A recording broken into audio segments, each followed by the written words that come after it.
Fala aí, Dalmo. Hoje vamos falar E sobre aí? planejamento estratégico. Pô, vambora, cara. E aí, como é que você tá hoje? Tá tudo bem? Tudo tranquilo. Voltou do Vale? Voltei, já tô por aí. E agora estamos na realidade do Covid, né? Cara, você Tá. fala sobre planejamento estratégico. Ele geralmente era feito no final do ano, né, cara? Quando as inícios do ano, né? Para planejar o ano inteirinho, não era isso? Sim, você lembra daquelas reuniões que a gente fazia em resort, em hotel caro e ficava lá a semana inteira planejando, fazendo Cara, planejamento para o ano inteiro? verdade, verdade, cara. A gente ia para várias atividades, né, cara? Tinha atividade interessante pra caramba, né? Tinha algumas lá que você fazia aquelas coisas em grupo. Já cheguei até a montar carro de Fórmula 1, cara. Montei carro de Fórmula 1, montei roda gigante, né? A gente tinha aquelas operações todas que juntava a empresa toda, né? Aquelas brincadeiras de corda, era todo mundo puxando corda para lá e para cá, subir montanha, enfim, uma série de coisas, né, cara? Acho que a gente já passou por boas lembranças desse planejamento estratégico, né, cara? Mas vem cá, você lembra como é que a gente planejava eles, cara? Como é que a gente preparava esse planejamento lá para poder fazer esses eventos e como que era que a gente pensava Uhum. por ano inteiro? Sim, geralmente essas reuniões a gente levava vários materiais, análise de mercado, análise de concorrência, análise do como foi o ano anterior por cada área, fazia uma análise de crescimento, fazia previsão de futuro, e aí no final disso tudo, no meio de todas essas dinâmicas e brincadeiras, a gente saía ali da reunião anual com um planejamento do que deveria ser feito no ano que acabava definindo os projetos e os programas que iam ser tocados durante o ano. Entendi. Mas então você está falando tocando o ano inteiro, né, cara? A gente que está vivendo essa loucura aí, eu estava no Vale do Silício tempos atrás aí, como você sabe, existe muito aquela coisa que fala-se lá do concorrente insurgente, né, cara? Ou seja, você faz todo o planejamento, vendo todo o mercado, analisando todo o mercado, e de repente surge um concorrente que você não estava planejando, né? Surge uma startup que vai mexer com o teu brilho, com o teu negócio, que pode mudar o seu negócio, né? Aquela coisa que acontece no próprio momento, né? Se você pegar aquela revista da Forbes, né, que em 99 você pegar, se não me engano, 99, não, desculpa, 97, a revista da Forbes que fala sobre quem é que é capaz de eliminar a Nokia, uma revista de março, né? E aí você chega, se não me engano, foi em agosto, foi lançado o iPhone, né? Ou seja, imagina, você faz esse planejamento início do ano, não numa Nokia, e no meio do caminho surge o iPhone, surge a Apple, uma empresa que não fazia telefone, né? Você não via teu concorrente, a Apple não era teu concorrente, a Apple fazia computador, né? E como é que fica isso, cara? No meio do ano surge uma coisa dessa, como é que você muda isso? Eu acabei de ver até essa semana uma notícia de que a Apple está planejando fazer a comunicação entre os seus celulares diretamente via satélite, Uhum. passando por fora das operadoras de telecom. O que que isso muda nos planejamentos estratégicos das empresas de telecom? Mas, enfim, o que acaba acontecendo é que, após essas reuniões anuais, você define toda a estrutura de orçamento e budget da empresa. Então, durante o ano, mesmo que alguém tenha uma ideia inovadora, não tem orçamento para isso. Porque o Uhum. orçamento não foi alocado. Porque as pessoas imaginam que aquilo que foi definido uma vez no ano é aquilo que vai prevalecer o ano todo. Não existe brecha para inovação por causa de orçamento. E aí, dentro dessa estrutura de orçamento, você tem todo o portfólio de programas e projetos, e aí você direciona para atender esses programas e projetos a estrutura das equipes. Ou seja, o que, que o orçamento direciona? Ele vai direcionar a prioridade, ele vai direcionar o trabalho das equipes, ele vai direcionar a estrutura hierárquica das equipes, cargos e funções, contratação e vai definir também as metas. Então você mexe em toda a cadeia produtiva da empresa, Entendi. desde o sentido pelo qual as pessoas estão trabalhando até a motivação pelo qual elas têm que atingir uma performance. E aí, quando você tenta entrar com um cenário novo, ele não encaixa, porque as pessoas não querem perder a meta, porque os líderes não querem deixar de entregar aquilo que eles prometeram no planejamento atual e porque a diretoria executiva e o board, ele só sabe olhar para o que foi planejado naquela reunião de planejamento anual. E aí você cria um dashboard de indicadores que vão definir se a empresa está atingindo aquela meta que foi definida uma vez por ano. E você cria uma estrutura de governança, que seria Entendi. o rejunte, seria o cimento que vai estagnar tudo isso. E aí qualquer coisa nova, por que a gente não faz isso? Por que a gente não muda aquilo? É vista como algo que vai ficar em não conformidade com a estrutura de governança do planejamento atual, do planejamento anual. Então, por isso as empresas sentem muita dificuldade de inovar. Então, ou seja, mesmo que você diga que você é uma empresa inovadora, se você faz um planejamento anual, você fica engessado naquele ano, né? Você pode até ser inovador de ano para ano, mas você fica engessado naquele ano. Aí você está me falando isso, está me vindo à cabeça aqui a questão de que hoje fala-se muito, né, sobre agilidade, né, sobre métodos ágeis, né, e tem até o Agile Coach, a figura do Agile Coach, né, que é o cara que vai entrar nesse momento aí e vai tentar fazer essa agilidade. Então, acho que isso resolve o problema, de repente. Você faz o planejamento anual e contrata um Agile Coach para poder resolver? Isso resolveria, de repente? O que tem acontecido hoje é que quando as empresas percebem que elas estão perdendo o mercado, no meio do jogo, eles querem colocar uma pessoa de fora, que é o Agile Coach, com a expectativa e a esperança que esse Agile Coach ele vai conseguir transformar uma estrutura muito maior do que ele. Então, muitas vezes, o Agile Coach ele é colocado num ambiente, vou dar um exemplo, ele é colocado no meio de uma equipe de TI, para trabalhar a performance daquela equipe. Na verdade, ele vai fazer muito um papel de mediador de conflito e tentar disseminar alguma nova prática. Mas o problema, de novo, é que isso vem de cima, isso vem da estratégia. Então, se você tem um problema sistêmico de falta de visão estratégica, a questão da agilidade ela não é métodos ágeis de gestão. Ela tem que ser métodos ágeis desde a estratégia. A estratégia tem que ser flexível para que os líderes possam se encontrar num tempo mais curto para rever se o que eles planejaram ainda faz sentido e flexibilizar e transformar isso numa coisa ágil. Então, hoje, o Agile Coach ele ainda não entra nessa camada executiva. Ele ainda não entra nessa camada estratégica. Ele fica muito ali só no operacional. Então, todos os projetos, sem exceção, e aí eu até vou brincar e vou desafiar, se alguém conhecer um projeto onde a agilidade entrou na estratégia, por favor, me apresente, eu gostaria muito de morder minha língua e ter isso como um case. Mas o que eu vejo hoje são os Agile Coach, e olha que eu converso com bastante. Inclusive, é uma frustração também da parte dos Agile Coach, porque eles também têm a esperança de que eles vão conseguir transformar uma estrutura que é muito maior do que eles. Então, eu diria que o buraco história, não é mais embaixo, o buraco é mais em cima.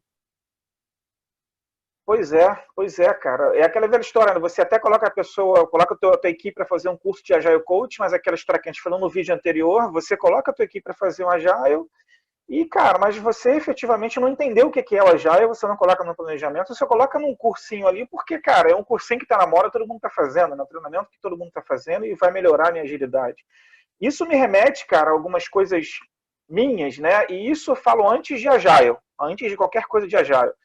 O quanto que às vezes eu tentei durante, vamos lá, colocar durante o carro andando, eu trocar o pneu e tentar mostrar para as empresas ou até questões pessoais, cara, de que a gente deveria sim se mexer naquele momento, porque tinha mudança para poder acontecer, né? Isso eu digo muito que talvez existe uma parada entre um conceito entre timing, né, e momento da empresa, né? Existe aquela questão do tempo está passando, a empresa poder acompanhar aquele tempo, mas ela não está preparada para acompanhar aquele tempo, né? Então a gente vê isso em várias empresas, em vários momentos que estão acontecendo no mercado, né? São vários negócios que estão acontecendo, você tem um timing do negócio, você pode mudar agora, acho que o Covid agora é um exemplo, você pode mudar, você tem um timing do seu e-commerce, mas você não está preparado ainda para isso, né? Você não conseguiu estar preparado para isso. Você pode contratar um Agile Coach, você pode contratar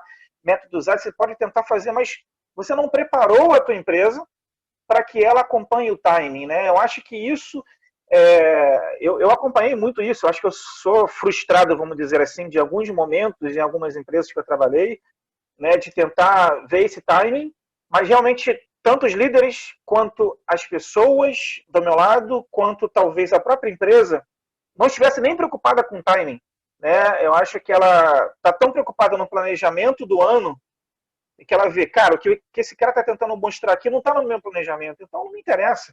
O que interessa é o que está no planejamento. Deixa eu ver a cartilha do planejamento anual aqui, né? Porque nada que está na cartilha a gente não previu, e o que você está falando agora aqui não faz sentido, porque não está no planejamento, né? Então, acho que, cara, e isso acaba perdendo a motivação, né? Acaba as pessoas que conseguem ver esse momento aí do timing, acaba perdendo o motivador de tentar mostrar que esse timing que a empresa pode acompanhar, né? Eu acho que, cara, tem tudo a ver realmente. Essa questão do planejamento anual precisa ser mais flexível, precisa entender um pouco mais, a agilidade precisa estar um pouco mais aqui junto ao planejamento para que realmente a gente consiga, no ciclo de seguir o planejamento, a gente conseguir ser ágil, né?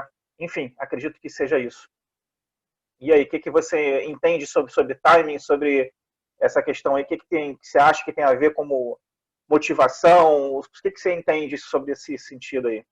Então, quando você está falando de timing, você está falando uma coisa que psicoemocionalmente a gente vai chamar de congruência. Congruência é uma teoria de um psicólogo chamado Carl Rogers, que ele fala que congruência é quando você atinge uma equidade entre o que você pensa, o que você sente e o que você faz.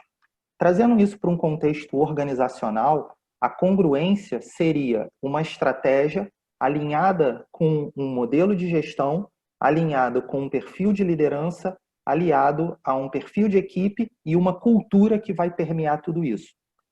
Uma das coisas que a gente tem avaliado nas empresas é uma incongruência entre discurso de estratégia e prática de gestão, ou entre discurso de estratégia e perfil de liderança.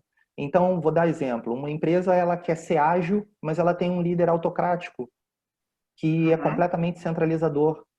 Ou você tem um líder que tem a esperança de implementar uma cultura de mais autogestão, de mais autorresponsabilidade, de mais agilidade, mas ele trabalha numa empresa com uma cultura completamente diferente.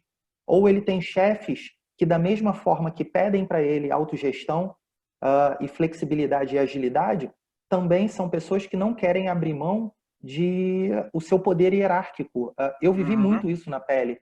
E eu diria que isso foi um dos meus motivadores para largar a carreira executiva de TI e migrar para a parte de psicoeducação, que era os meus conflitos internos.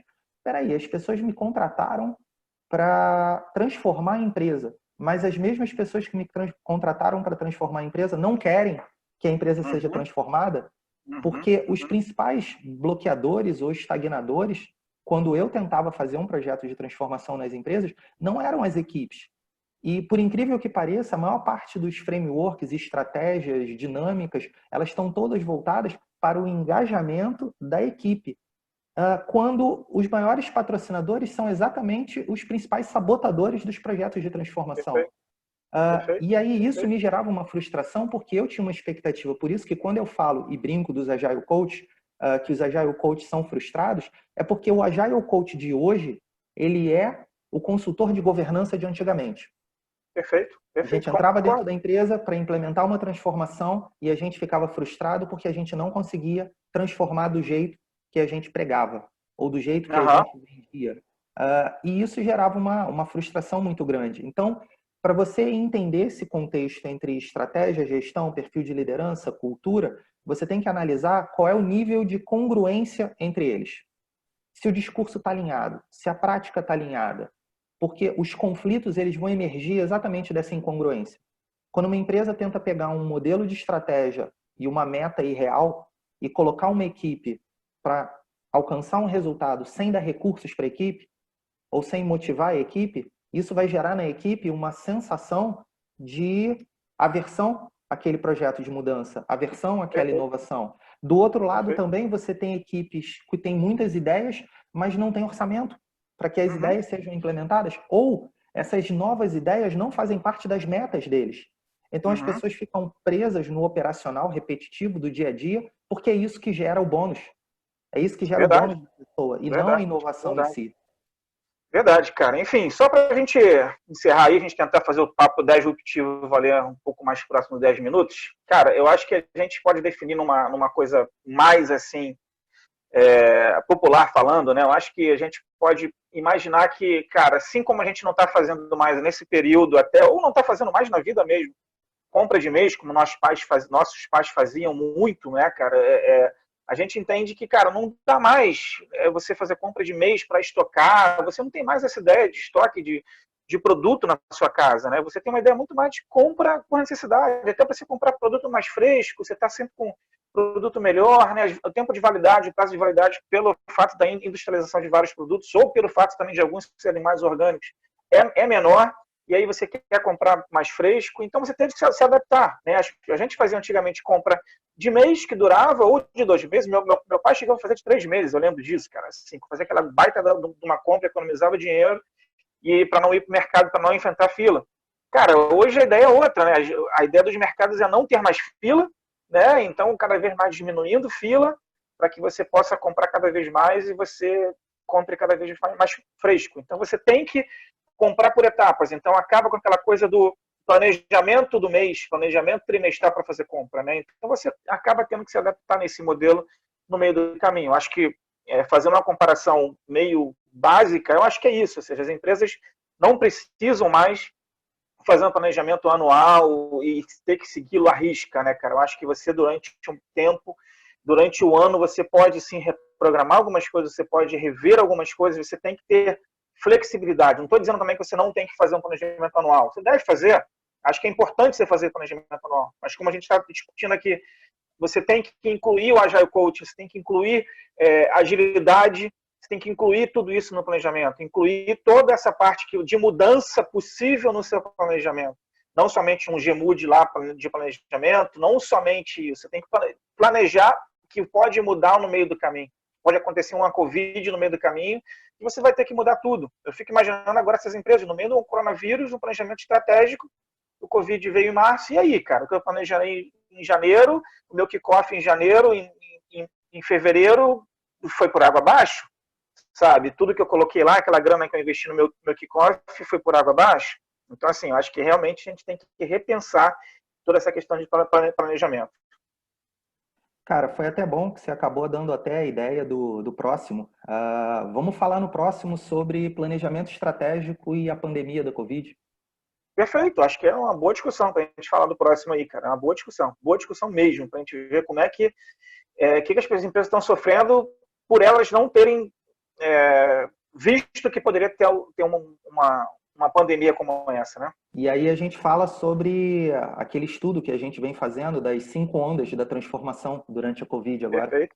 Então está definido o tema da próxima já, semana que vem, vídeo novo no canal. Bom, não esqueça, segue a gente, curte o vídeo, comenta lá, deixa seu comentário. A gente tem recebido uns comentários interessantes sobre o primeiro vídeo que a gente gravou. E é isso aí, gente. Semana que vem estamos aí com um vídeo novo. Até o próximo papo 10 disruptivo, que não são 10 minutos. A gente um dia consegue.